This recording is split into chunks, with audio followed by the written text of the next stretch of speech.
between land and sea, between sleep and waking, between dreams and reality, between wealth and poverty, between the city and the country, between hope and despair. Writing on air from East Leeds FM.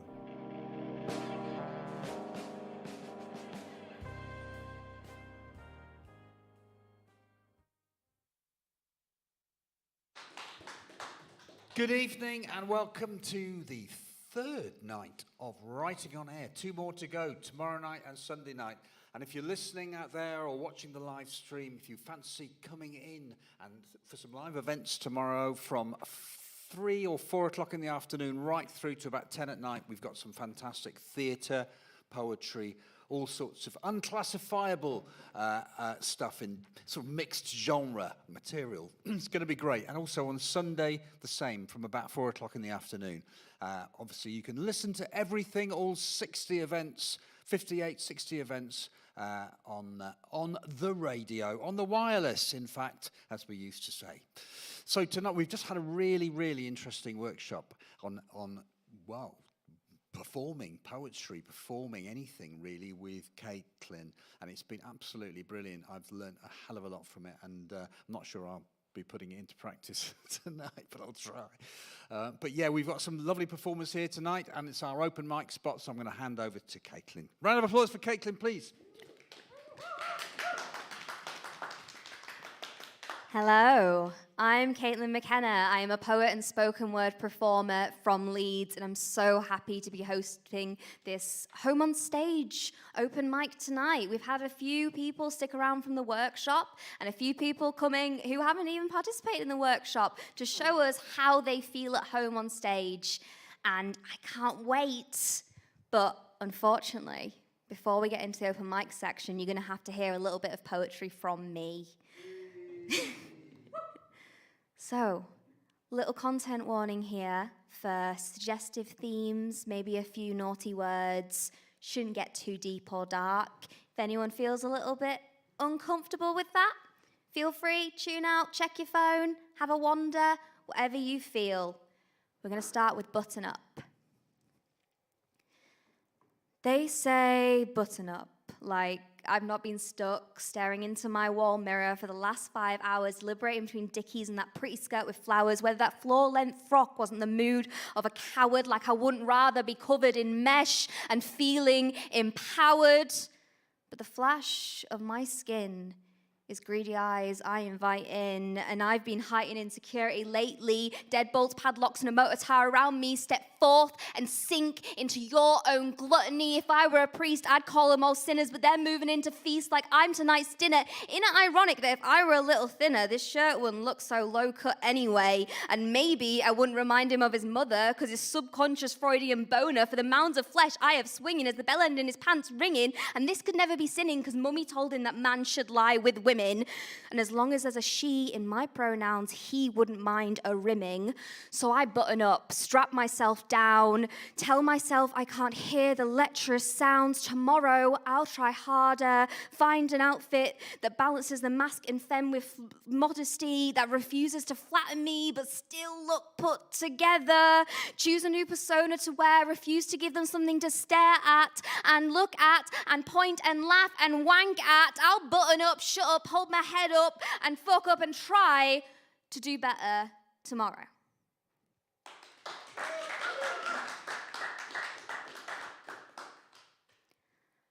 Hush. If you've never seen skin bubble and blood begin to boil, you've never been told to hush. The way the black slowly creeps in, replacing the scarlet as it crescendos into burgundy hues and the ooze that accompanies it. The crackle and the pop, not from anger, but release. I have been told since I was young I am too much, too loud, too sensitive. My mother told me that being around me was like walking on eggshells. I spent the next 7 years scared to be enough, silencing the tremors that threatened to erupt from the soles of my feet. I shrunk down and had to coax the lullaby from my voice box just to sleep soundly at night. allowing my scars to fade and heels to plant. Every day I allow my volume to climb is a new summit. Every time I spill my ribs open and unfurl my lungs like stage curtains opening the performance, I brace for critics. It was never my mother's fault for being afraid the world would not be big enough for me to handle the velocity of my trajectory, or that I might one day reduce those I love to ash in my volcanic panic zone. She could hear the hiss, see the rising smoke. I slowly admit when she got too close. I know some days I must shh. I can sometimes be too much.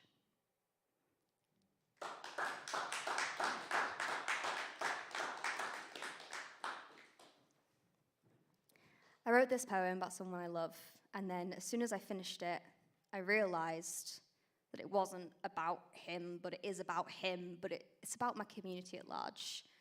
The queer community, the writing community, the communities I've found and I absolutely love that I refuse to give up on. So when I go down, grab your pen, not your sword. You've got to know that I love you. That I love the bones of you, that I have loved every bead of morning sweat landing on my face as you wake me up, looming from above like a fallen angel, hungry for more sordid love, more heavenly sins, a 6 a.m. touch-starved binge. You've got to know that I love you.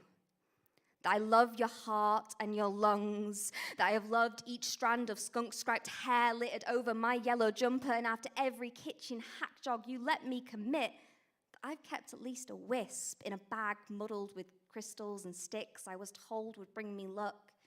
I thought maybe you deserved it more. You've got to know that I love you, that I love every inch of your illustrated skin, that I have loved every fumbled grab of my hand in busy big city markets and crowded streets and in theaters. As we take our seats, you glide into the chair and reach across like without me, you're just a little lost, like you have to touch me by default. You've got to know that I love you. That I love your God-forsaken grin, that I have loved every word you've ever let grace the page. I scream my affection for you in the bed we share from a spotlighted stage, but your shopping lists are poetry. And the top of my list just states, you've got to know that I love you. You've just got to.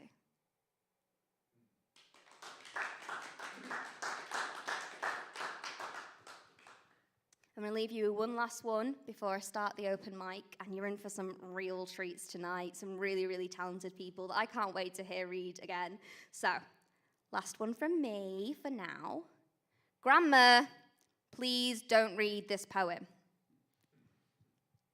I want filth, I want dirt, I want spit and smack and slap and grasp and your manicure raking the flesh of my thighs, and I want you to make me cry. I want tear stains on my bedspread and plenty of other stains too. I want hardness, I want softness, I want you to teach me how you like it and guide me through. I want to discuss the benefits of the two-tap system and the way your legs grip mine in MMA action. I want to see it all in your eyes, the love, the hate, the passion. I want you to throttle me like, seriously, just choke me out, but do it in the way we practice so I don't actually pass out. I want pain, I want pleasure, and I want to laugh too. Frankly, I want the whole hog as long as it's with you, or maybe you and someone else. I just want to watch you shiver and pin you down as their kisses rain, direct them to the points that make you quiver.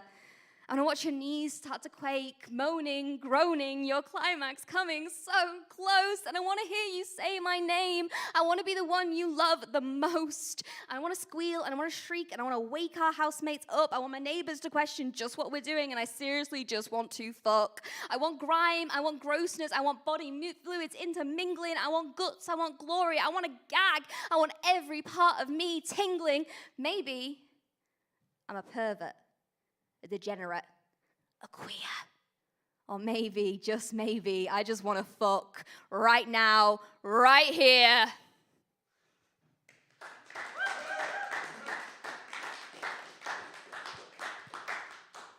So with that sauciness out of the way, I'm going to introduce our first poet of tonight. They are absolutely amazing. They were here at our workshop earlier, and I think you're absolutely going to love them.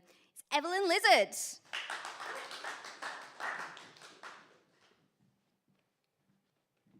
Hello, I'm going to put these skills into practice. Going to adjust this microphone the way I've been taught. Everyone's watching. The world is watching. Okay, I think that's about a good enough height. So last night I was here for the Queer House Party Showcase, courtesy of Kate. It was absolutely fantastic. And I opened my set by trying to read a poem from memory for the first time ever. I messed it up quite badly, but I'm very stubborn. So I'm going to try and read a poem from memory for the second time ever. And if it goes wrong, I'm just going to grab my phone and start reading because it's not worth it. But this poem is about 500 dead frogs, and it's called 500 Dead Frogs. Somewhere in a museum in Split, Croatia, there are 500 dead frogs. They are dead in lines and playing games in their long sleep.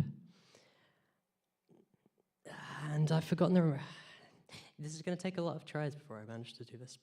But we're going to read the rest of it from the page. Showcasing a million human behaviors, thus as real as people, they act roles. One might dance, one might sing. Only the frog circus rules that none must hurt whilst the crowds are watching. See, a zero-incision policy spared their warty skins for stardom, so you may not see their pains on the stage. Their croaking ghosts groan with mouths filled of cork, caught up in worlds that were not written for frog, mirroring human histories of systems larger and larger still, populated with unwilling and cork-shut performers.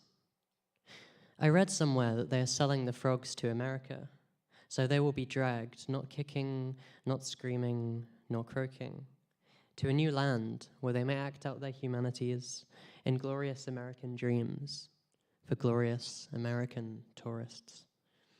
Even the green beige bodies of the amphibian hundreds can be colonized into ribbitless silence, and in their death migrated to other audiences. I wish them luck on their journeys and pray the cross-pond crowds are kinder, so that in a museum somewhere in North America, there may be 500 dead frogs. Thank you. I am improvising this entirely on the fly, so I know what I'm going to read next, and then I'll see what I'm going to read after that. But I have two more poems. The second poem is a love poem. It's called Sound Weird. Just the other day, I was at bakery getting a sandwich, heat sticky and all stuck thoughts of you. Truly, I just couldn't help notice the breeze, the strange faces, the way they all walked. It was like a summer apocalypse, the way everything started to melt in only March.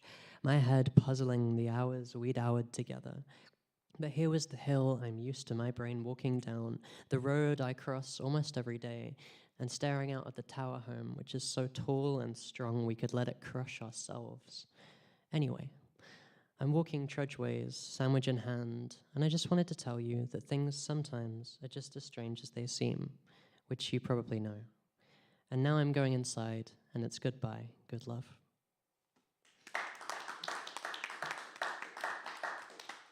Thank you. Yeah, why not? I'm going to read this last poem, and it's going to be a poem that I usually close a lot of my sets with. This is the one I tried to read from memory last night and messed up, but no, I want this to be seamless, and I want this to be a little bit more smooth, so I'm just going to read it from the page. So this poem is about growing up in the South in, like, lonely Tory suburbs where there's not a lot to do, and it's called This Suburb Dysphoric. Ghosting around the village where you learned to speak feels like dredging up spirits, maligned and empty, the twin dead stares of retirees from across the park field. Now who let you walk around this place in a skirt? This place with its closed doors and its open secrets, anti-lockdown stickers that line the post boxes until keyed off by a friend's indignant youth culture. The houses, like brickwork, in a pattern of uniconformity, to stay just the same as always, a little too far from the urban sprawl to care about anything except the next Tory X in a box come general election day. Walk up to Tesco and grab a meal deal. Walk back and swear never to leave the house again this summer. How many times across that field with the dog, or down that hill on the scooter with Dad? A patchwork of ghost lines, tracing the places you've been, used to be, trails blazed through these suburb lanes.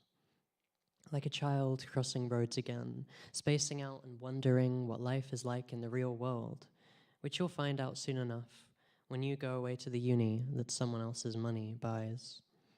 A coda for strangeness and for no longer belonging in a place where no one belongs. Alienated forever by Anglo-Southern Gothic.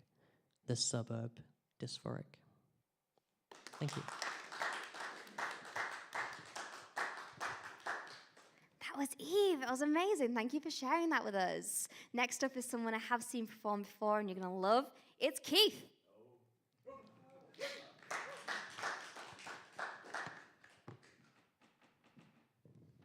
I'm pretty sure if she said in the workshop anything about approaching the stage, you probably said go really slowly, wouldn't you? Probably. We didn't do that. We did talk to Mike.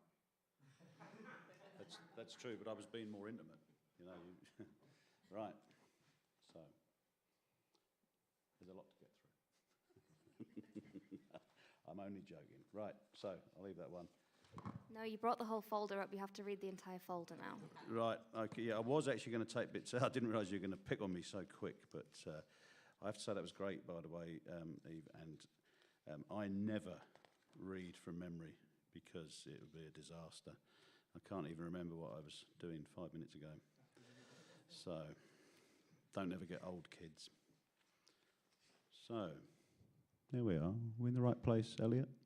Oh, he likes that. I drive poor Elliot spare with my microphone technique.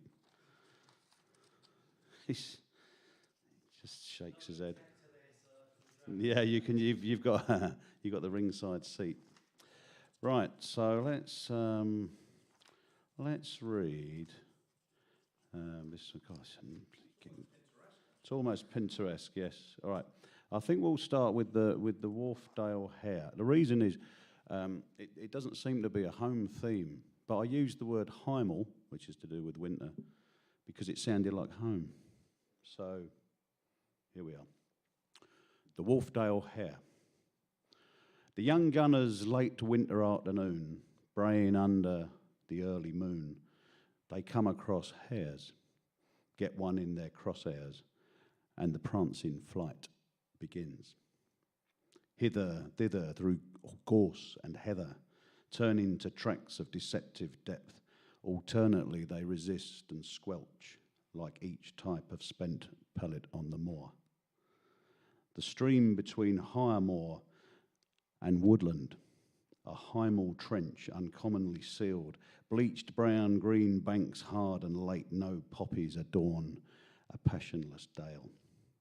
Popping like corn, the jinking jackrabbit funk the ditch, snout a twitch for heaven-scented watery haven, splits the hanging dusk in pirouette, landing just in the rivulet, a short swim from freedom, but skids and skitters across the unexpected rink, thrown into a spin, hair-brained at the opposite bank, ricochets into the line of cold snapshots, the final ticks of existence, a refuge of sorts. I just thought I'd cheer you up. Bit of death. Why not? And I'll leave that one. I'll leave that one for later in the set, about half an hour from now. Maybe a bit of light relief with this one, because I have done this before, but it's very much about home, about the homes that we inhabit, probably in the sort of towns and villages that you grew up in, Eve, I imagine. But also we have places here where this might happen. This is called The Neighbours Have Been Spying on Us. The neighbours, can you guess the next bit? Have been spying on us. They stand there bold as muck and brass in their back bedroom window, noses pressed to glass. In our pitch black spare room, we've scrubbed an eye hole in the dust of the corner of a window pane to watch their features frost At times, they're so damn brazen. They wander round their room and tease us with their doings as we crouch in breathless gloom.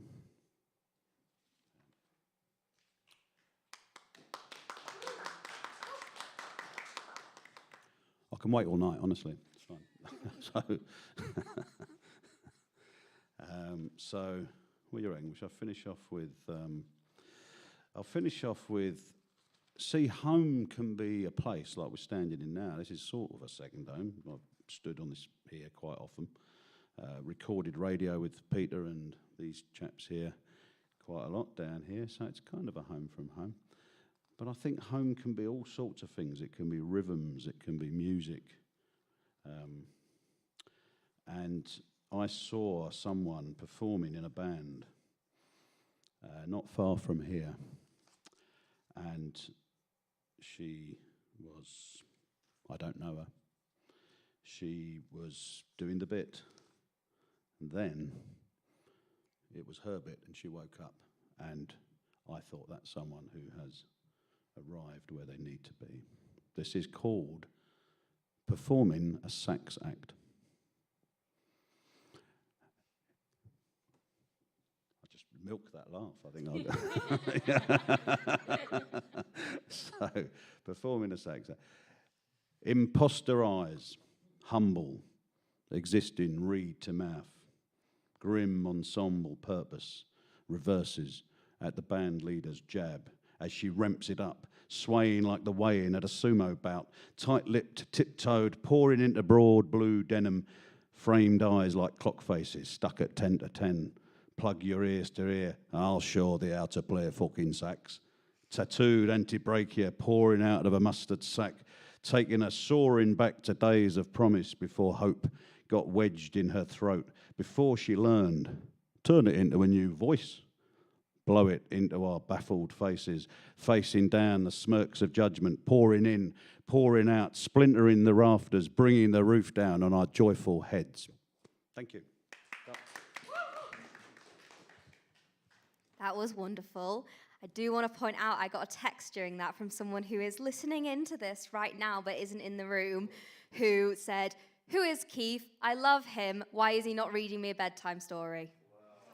So you've got fans out there listening in who thought it was amazing. So well done, Keith. Thank you very much. There's some very, very easy satisfied customer is out there. Next up, we have someone from the workshop earlier. I've seen them perform before, and it was wonderful. Molly, please come up to the stage.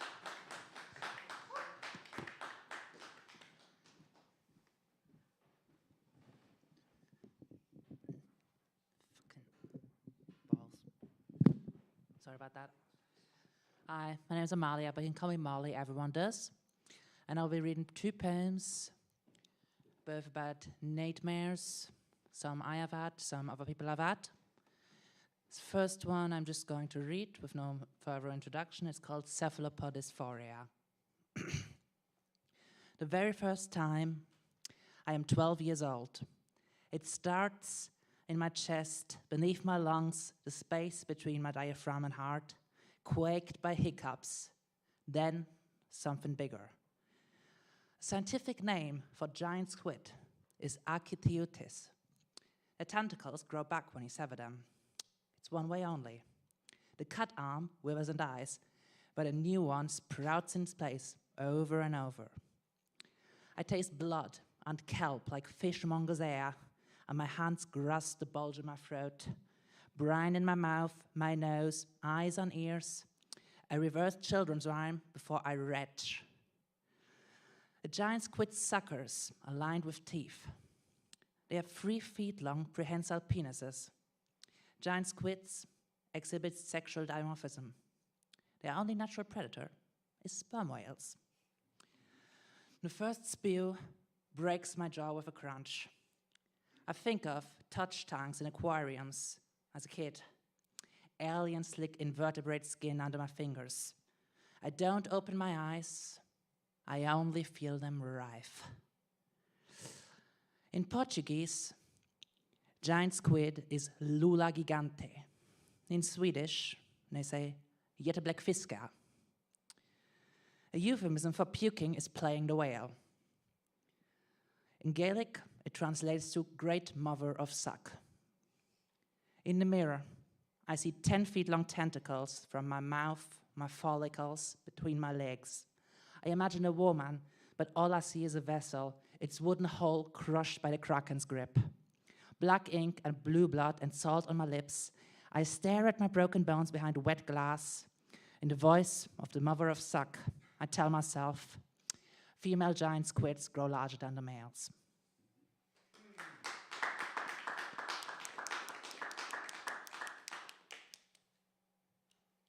Thank you very much. I'll give you a bit of more context on on the second one.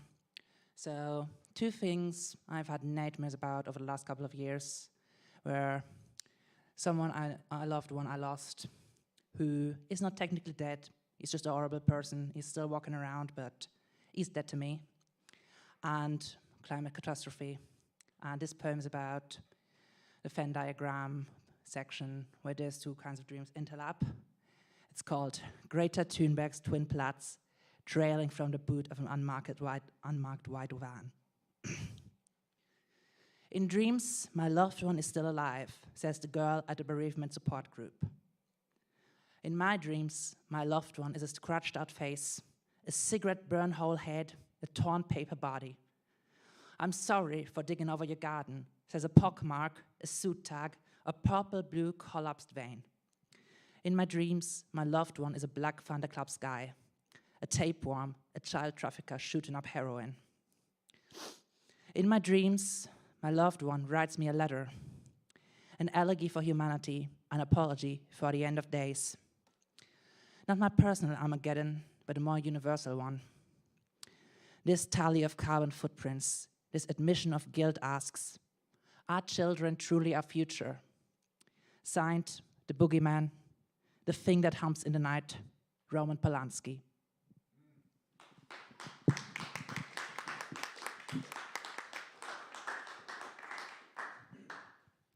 Thank you so much, Molly, for sharing that with us. That was wonderful. And it's wonderful to see how confident you are with the mic now following the workshop. Yes. Can we fit in Gloria as well? Of course we can.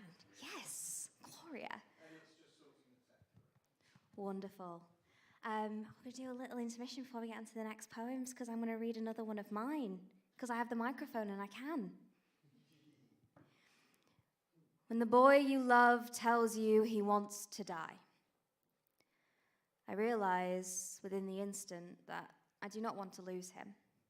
Simultaneously, I am ecstatic at the thought of all my withering away, of starving myself until there is nothing left of me, and as I too cease to exist, I will finally be bliss, having achieved what I spent a lifetime destroying myself to create. But when I think of him feeling the same way, I am distraught.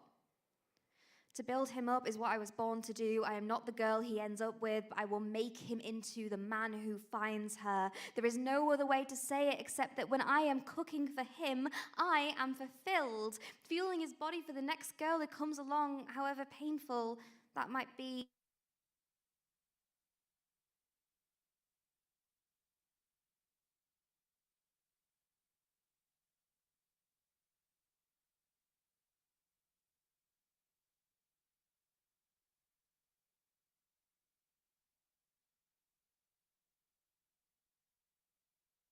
He can be happy.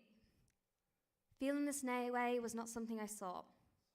The feeling lies in the frustration of trying to thread a needle as the fibers keep slipping past that silver eye. The boy has a smile that could break glass, and I keep chewing fragments of shattered mirrors for him. Reaching for his hand always feels like it could go two ways, and closing my fist on the burning tip of a lit spliff is never an option I am eager to risk. I bandage my wounds daily with a fury, a fire, and a crimson kiss, and a scarlet torn throat. I'm afraid there will always be a part of me that holds a torch for you, however undeserving that might be. For the girl with new scales and an old emptiness cannot hope to be deserving of the boy with a smile that could sink 1,000 ships, who could carve crystal with his collarbones to drape around her neck. She must be pure, someone that he can adore and devote himself to. Maybe, when I have found myself again, She can become me, or rather, I will transform into the one who could listen and love without lecturing or crying while he waits and bemoans the living. I am a dead woman. I cannot bring him into the light when I am shrouded by the dark.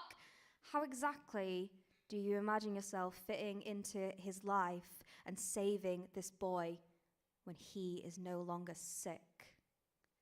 You are poison and a toxic touch, born with a hole in your heart and chasing the absence ever since. No safety when you are around. Contain yourself before you contaminate. Self-isolation sounds pretty good until you realize just who it is you're locked up with. Allow him to flourish and purge the pain. You recognize you loved him when he first told you he didn't want to be here anymore. He cannot die when he's touched the interior of every vein, pounding through your system like the drugs you tried to use. I am cavity extracted, too torturous to have around, splinter pervading skin, tick leaching onto calf, ingrown nail hobbling the foot, cancer of the marrow draining all, atrial special defect. He is transplant. Tell him and trust him. If you are looking to stay, then realize you must stay. Sort your shit. Become the living example of all he must emulate to stay alive. When the boy you love tells you he wants to die, stay alive.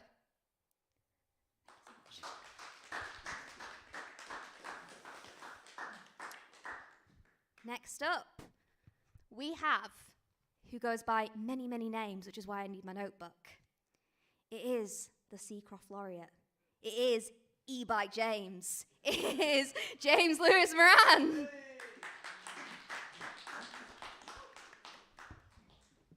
This is the part where I must remember my training. Remember my training, they said. Maybe I have. So, I'm James, many names, and I'm going to be reading from my 5th book, if I can find the page. Creature in the Wall. There's a creature in the wall, I can hear it most days as it scrambles, scuttles, tries to find an escape, gained entry through the chimney behind my TV. Will it contribute to rent? Will it kill me in my sleep? Does it eat all those spiders that I'd rather not keep? Perhaps it likes the company as I talk to myself. There's a creature in the room. It can be heard in each room. Perhaps I should release it. Will curiosity be my doom?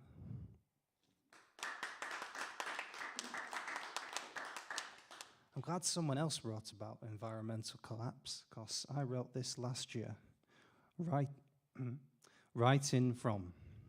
I'm writing to you from a discarded bottle amongst the plastic debris of the sea. I'm writing to you from the nets entangled with seaweed, microplastics destined for cheap sushi and dinner plates. I'm writing to you from an oil spill with petrol pollution and animals going extinct. I'm writing from COP26, where politicians take little action and youths protest outside. I'm writing to you from sunburnt lands with wildfires and dust. I'm writing to you from a traffic jam where still is average speed. I'm writing to you from Mars, where we came to escape the mess we've made. I'm writing to you because I'm angry at the destruction we've caused and in the hope that we can change.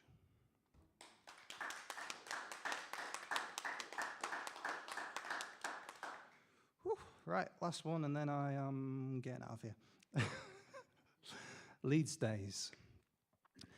When this pandemic lull dissipates, may we look back in joy at our escapades, the way we made the best of such a socially distant circumstance. May your Leeds days be full of pure nostalgia and joy, so strong that your face aches from the uncontrollable laughter of the tales to tell. Let it be known, this is not the prime of our lives. It is simply a pause to reflect, to stay safe. Then we shall go forth. Our Leeds days shall shine with endless last-minute comebacks, how there's always a chance to turn things around despite the turbulence. You are good enough to accept this prize, the gift of a life well lived. Within your weathered hands lies the heart of charity, goodwill, and the beauty to know what is essential to love.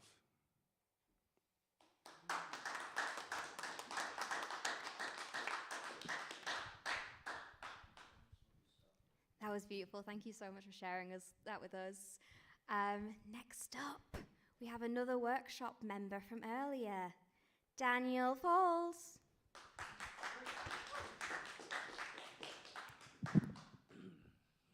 Hello. The first one I'm going to read is one of my own. It is called Refined Mystery. You're gone. My imagination. The waves crash beside me. I look to the horizon and the skyline. It's like a refined mystery. I'm aware of the time. My age is showing. I'm still waiting, but you won't come back. You're gone.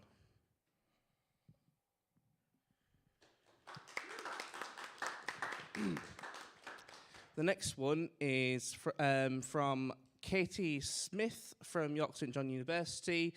It kind of resonates just from being a gentleman of larger size. The things I am not. As I caress my fingers over my scarred and stretched skin, I recite my flaws into my reflection. Skin too bumpy, hips too wide, tummy too round, thighs not gappy enough. Enough. My hair does not flow, my lips do not sit plump on my face. My body is not carved to fit the ideals, my cheekbones do not cut glass. Enough. Self-love has never been my strong point. I do not fit the ever-changing beauty standards that society has forced upon me. But maybe, just maybe, I am enough. I will learn to love myself, though society will tell me not to. I am many things. I am whole, complete, loved, desired, needed. Maybe. Just maybe. Maybe. I am exactly who I am meant to be.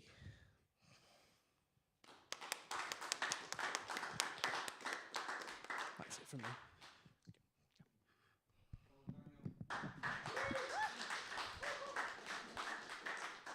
Thank you so much, Daniel. That was really wonderful. It's lovely to hear people reading other poets' work as well and seeing their interpretations of it. And it's a really great exercise to try get you a little bit more confident and flowing a bit more with your own work. So that was awesome to hear. Next up, we're very, very lucky because we are getting the infamous Peter Spafford.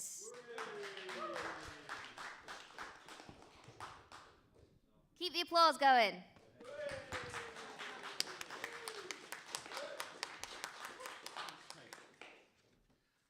Yeah, my lesson now. Here we do this, put into action. Oh, that wasn't too bad, actually. Yeah, is that all right, Elliot? I'm going to read the first poem. I'm going to read 3, and this is called Music That, and it is a response to a piece of music that I heard by a band called Lankum. If anybody knows Lankum, they're an Irish band. It's a version of Wild Rover, and it completely blew me away when I first heard it. Music that wakes with a wheeze, clears its phlegmy lungs and honks the word no from a raw throat, turns on its side and farts in your crotch. Music that creaks to its feet when it stretches, cracks like bracken underfoot, that if you stroke it, gives you a splinter, scrapes its nail across your cheek when it strokes you and slices your eyes like sun off the sea. Music that rasps like hoar frost on a windscreen, froths in a rock pool, breaks like a bubble in a puddle, rumbles in your guts like tanks in the suburbs, booms like an iceberg and just comes on and on and on like an ice age. Music that rips up anchors, snaps ligaments, crushes sweet teeth like cowries in a mixer, bursts like a sticky bud, and grins at spring that groans like the first morning of a fresh grief and makes me cry.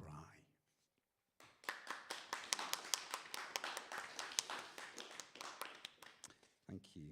This is for a friend of mine who died about 5 years ago, who I still miss. I've been thinking about him a lot recently, and it's called On the Morning of Your Funeral. And this actually was based on something that did happen as I set off from the train from Leeds. In the hard light of 5 a.m., Leeds Station, Boots, I'm reaching for a pack of Panadol low on a shelf when I drop the coin I'm holding and watch helpless as it skates sedately on its edge and curls beneath the stack. The system has wheels, so I pull it tentatively out. And there, together in a gathering of dust, not 1, but 2 pound coins, like boys crouched, smoking under a bridge. Which is one way of saying, I was lucky with you. The world, though round, has many corners. I might have missed you.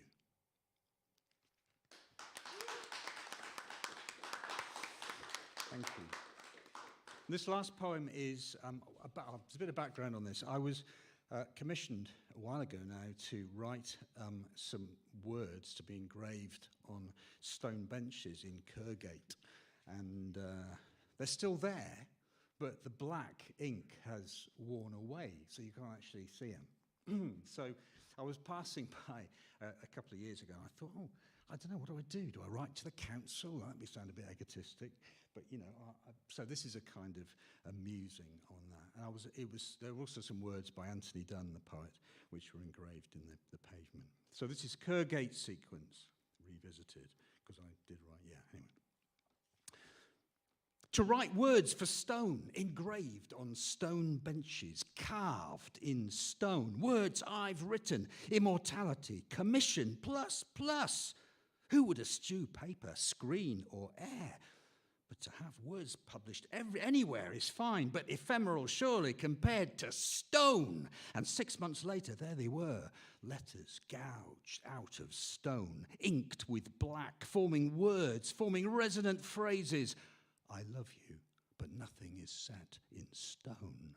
Weather writes the only words stone remembers, and down on the pavement as shopping feet clacked towards the market twixt Debenhams and Zara. 6 choice lines of Dunn, Anthony, of course, fellow Leeds poet and a good one. How I savoured strolling past my benches with a bag of green or greens or cod from the fish market, seeing a drunk slumped against love, or a woman on her phone obliterating weather. But now my own words mock me.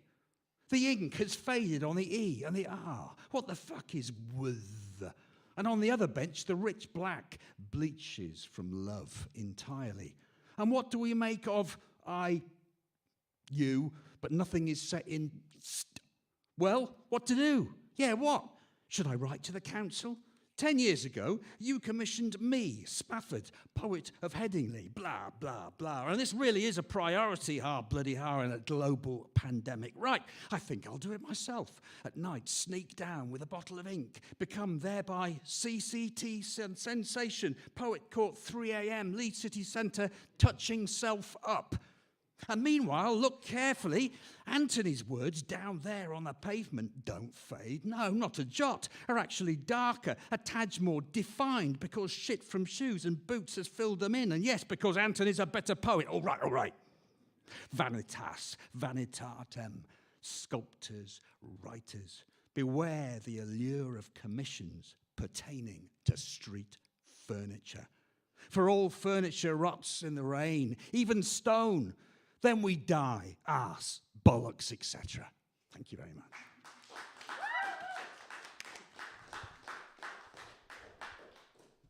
That was really great. Really, really glad I got to hear that. So thank you for sharing that with us tonight.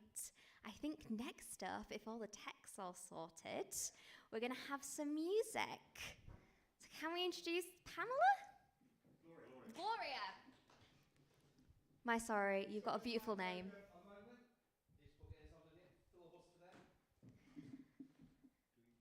So, how's everyone doing? We all having a good time tonight? Enjoying it all? Yeah. It's beautiful talent here tonight. Very glad we've got everything going. I realised I kept my hat on, Kate. Your hat is not too big of a brim, so it didn't really obscure your face. It's a funny thing. I feel kind of performative when I've got a hat on. It kind of gives me, it's like a prop. It feels almost like a costume at times. I Yeah, like it's to perform in a beret as well often. It's a Yeah. whole part of it, but I feel a bit naked without it. I feel like if you've got a certain look, go for your look, and that's more important than anything else. Right. I heard it from you. That's dispensation. Oh, sorry. Nice to have you here, Dorian. I thought it was... Thought it was music night. Yeah, I did. But it's poetry. I know, I've noticed. It's open night, poetry, music. If anyone wants to go up here and give a political speech, anything you want, the floor is yours. A nice surprise. So, Gloria.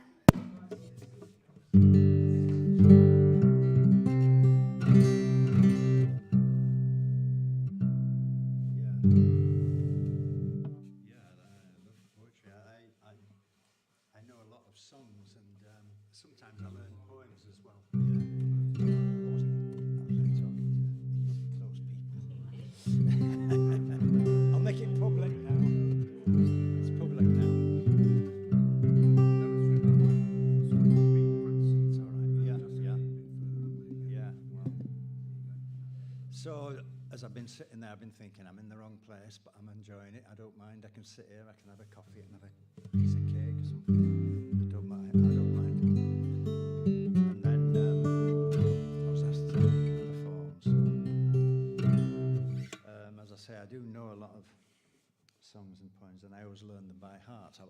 I've got a thing about learning poems by heart, but often it's these classical poems. You know, I went to Coleridge's house about this time last year, and where he wrote "This lime tree bower my prison," and you can actually sit in this lime tree bower is there, and it's a very long poem. I don't know if you know it. There's no rhymes, but I did learn it once. I couldn't do it now, but it's gorgeous. You know, just the flow of the words through your mind, really. I mean, those people like Wordsworth and so on. It's just this sort of classical language. Anyway, I'm wittering on. I'll do it. This song, I don't sing it very often. It is a poem, though, and it's anonymous, which is strange because the words are absolutely gorgeous. And it must have been written sometime after 1821. So there's a clue there. It's called The Green Linnet,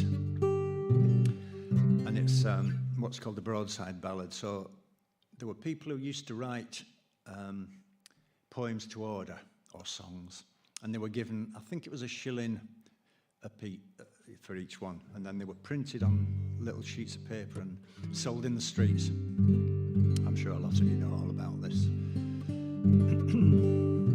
And this one, The Green Linnet, rises above. A lot of them are rubbish, but this Green Linnet is real poetry. And the thing is, the man who wrote it probably got his shilling and they didn't sign them or anything. We don't know who it was. And of course, the Green Linnet is Napoleon Bonaparte, but it's also Ireland, the Green Linnet. Ireland was suffering from all sorts of, as it has done over the centuries, tribulations and so on. And it talks a bit about Napoleon's career, but all the time it's talking about Ireland. And of course, Napoleon was the great enemy of the British, but he wasn't to this man. And, you know, even some people like Beethoven were disappointed in Napoleon because he became emperor and so on, but this man wasn't. He was never disappointed in him. It's just a really powerful, strange, you know, it makes you think. I've just got to do it justice now.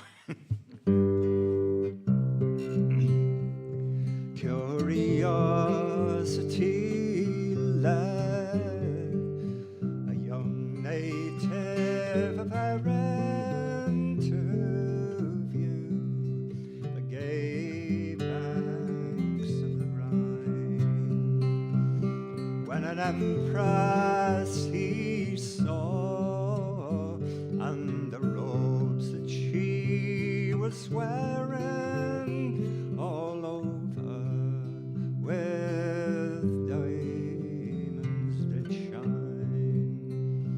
No goddess in splendor was ever yet seen to equal this fair maid, so mild and serene. In soft murmur she cries, "Oh, my linnet, so green, sweet Boney, will I never see more." The cold frosty Alps you freely did pass over, that nature had placed in your way. At Marengo, Bellona, around you did hover all Paris, rejoiced the next day. It grieves me the hardships you did undergo, and the mountains you traversed all covered with snow, and the balance of power your courage laid low. Sweet Boney, will I never see more. What? No.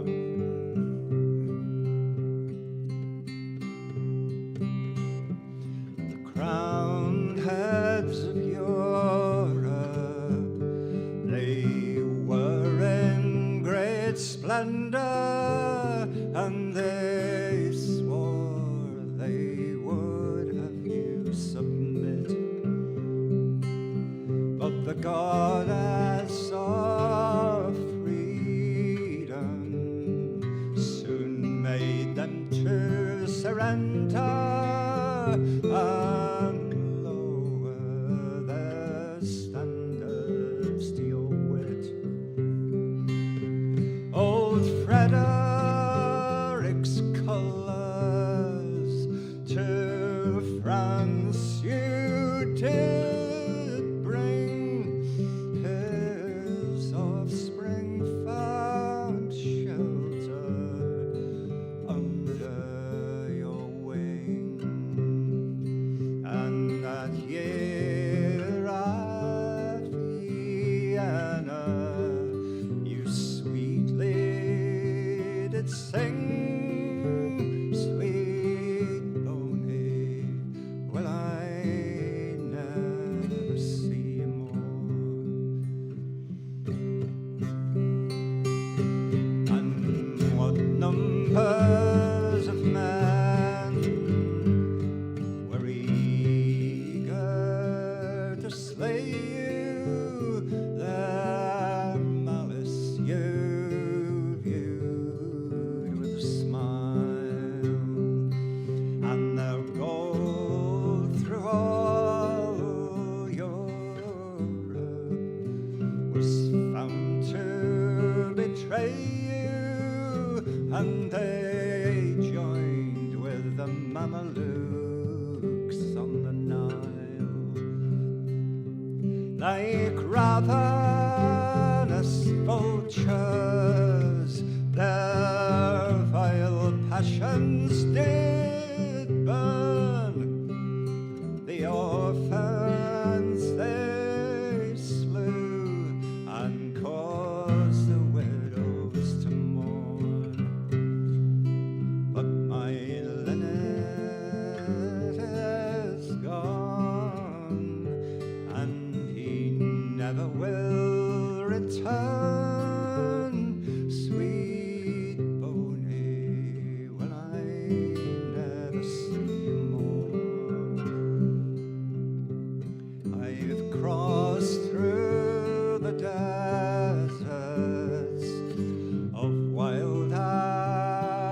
Virginia, and yet could find no cure for my pain. I will go and inquire on the Isle of Saint Helena, but soft murmurs whisper it's vain. Come tell me, ye critics, come tell me in time what nations I must roam my green linnet to find. Was he slain at Waterloo in Spain or on the Rhine? No, he's dead on St. Helena's bleak shore.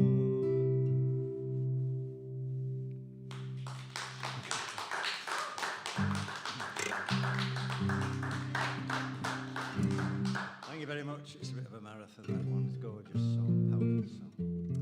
I'll do one by Robert Burns. I know quite a lot of Burns songs. I'm not Scottish, unfortunately. I don't have the accent. You need the accent, really, but this is a lovely little song. And a lot of his poems were songs as well, weren't they? But I've got a lot of time for Robert Burns. Anyway, it's called Green Grow the Rushes. It's another green one, actually. Must be obsessed with green tonight. I'm not dressed in green. There's naught but care on every hand, in every hour that passes. Oh, what signifies the life of man, and it were not for the masses. Oh, green grow the rushes, oh, green grow the rushes, oh, the sweetest hours that e'er I've spent were spent among the lasses, oh.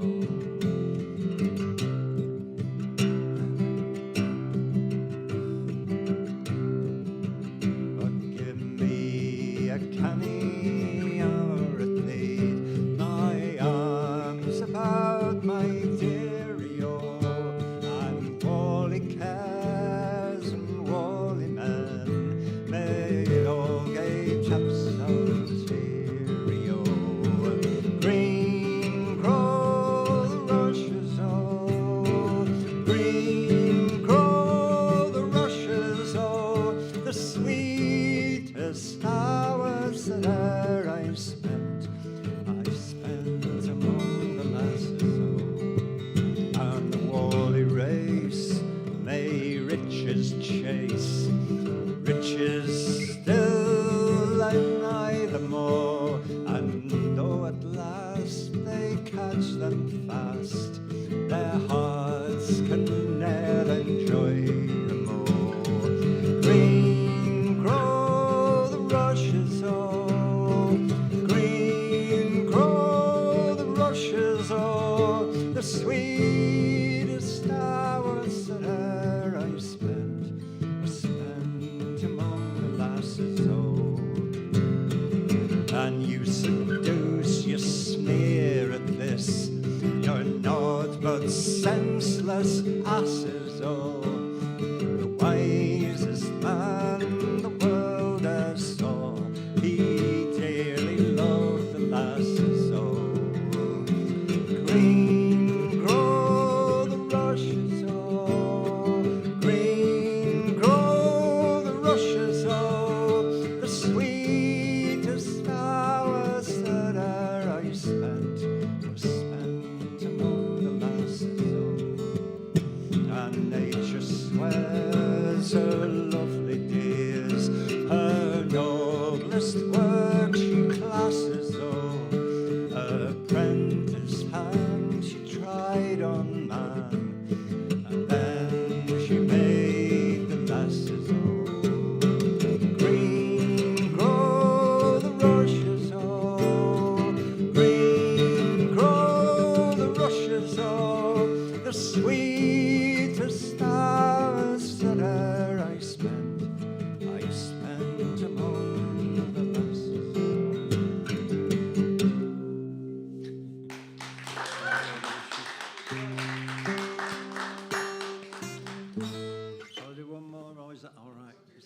It's up to you. Right, okay.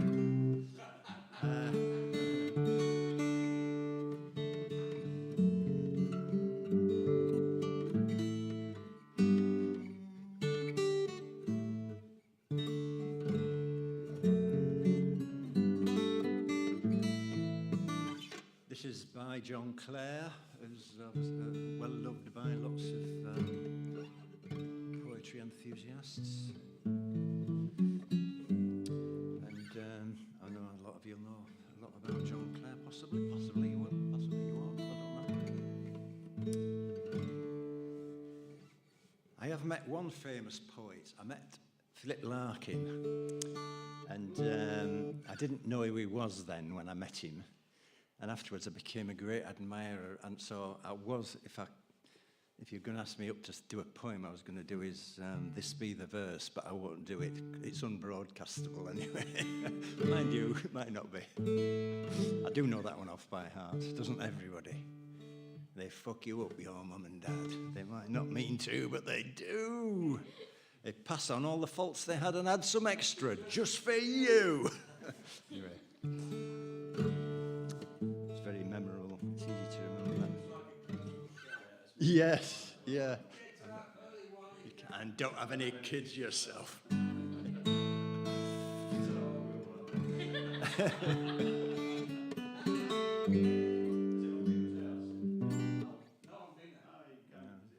Can you? I met you when he was the librarian at Hull University. Yeah. But I didn't know who he was. I didn't ever realise what a great man he was.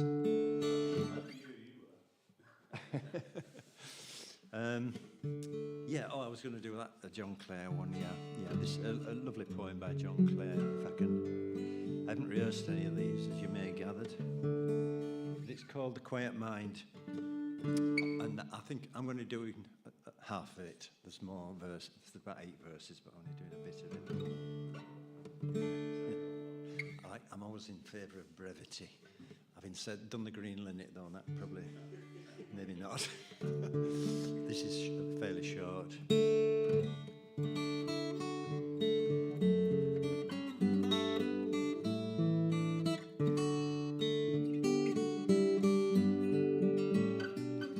Oh, Lord, my lot, my wishes one, my hopes are few and stay. All I thought life would do is done. The last request is made. If I have foes, no foes I fear, the fate I'll have resigned. I have a friend I value here, and that's a quiet mind. I see the great pass heedless by, and pride above me tower. It costs me not a single sigh, for I the wealth or power. They are but men, and I'm a man of quite as great a kind. Proud too that life gives all she can, and that's a quiet mind. And come what will of cares or woe, as some must come to all, I'll wish not that they were not so, or mourn that they befall.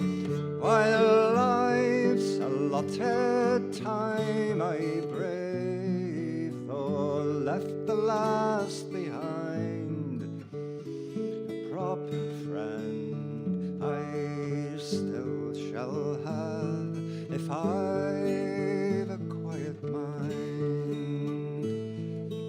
And when friends depart, as part they must, and true love's joys decay,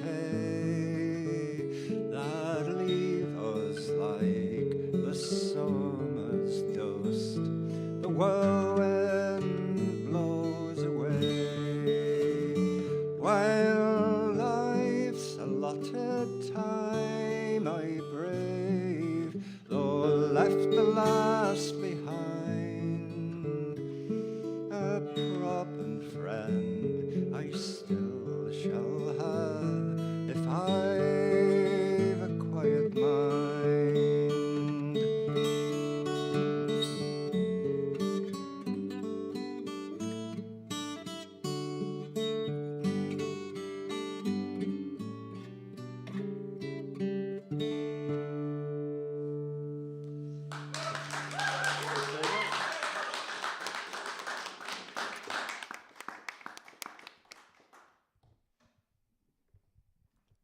Can we have another cheer for Gloria? Because that was incredible.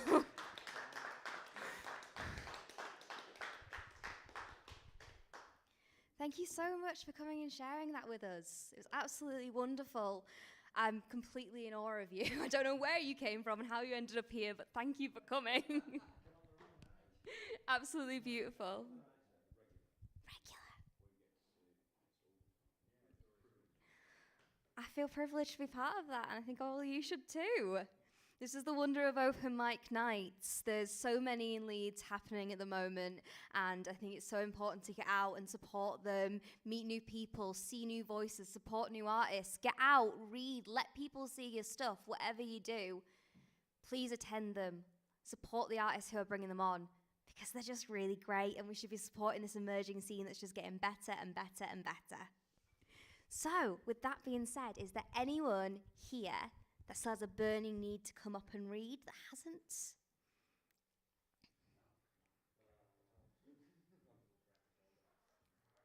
No last calls? No one else? No. Well, I am going to say my thank yous for everything, and then I'm going to end things with one last poem for us tonight. There is another event after this that you should all definitely listen to. This is an incredible festival, and I'm so grateful that I've managed to be part of it with the 3 events I've put on. I'm so thankful for Sol for helping me do the workshop earlier on and pulling all this together. Thank you, Peter, for inviting me to come and bring these things out here. You're giving us the space to help young supporting artists and lift them up, and that's amazing. Thank you. Thank you to the tech crew. You've been amazing today. You're always wonderful. And thank you to all our open micers, because it's scary and you've done amazing. Woo! If you're interested in learning a little bit more about me and the events we're putting on, I am on Instagram and Twitter as Kate is a Poet. That is C-A-I-T is a poet. I'm also holding a monthly open mic night. It's experimental. We reclaim public spaces, and it's so much fun. And that's Bone Down. We are Bone Down, L-A-G. You can find us on Instagram. I'll share the events on Facebook as well. Please get involved. It'd be lovely to see all your faces again. And with that being said, wedding ring hairball. I want you to ask me to marry you. Not because I want you to ask me to marry you, though if I were to marry at all, I'd like it to be you, but we both know you're not the marrying type, and I don't mind either way. I just want you to ask me to marry you. I want to feel your heartbeat in my coronary and have your signature on my hospital chart. I want your name next to mine in my obituary. I'd like it if someday we were buried next to one another. What I'm saying is that if we were 2 women buried in Hepsom Toll Cemetery who died 100 years ago, our tombstones would read Kate and her dear friend, because you are my dearest friend.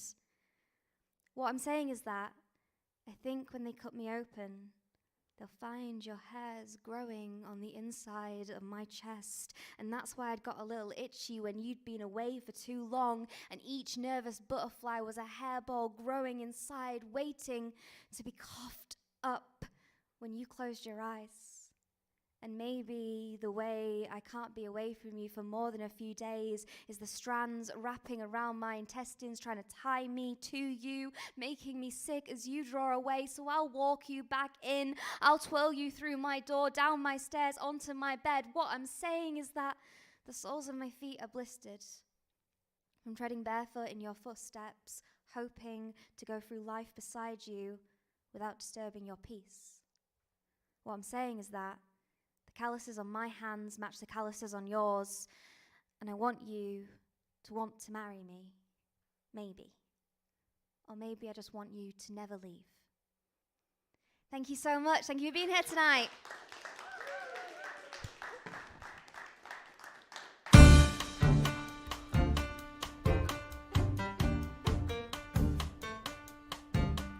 Homespun, homemade, home-baked. Writing on Air at Chapel FM Arts Centre.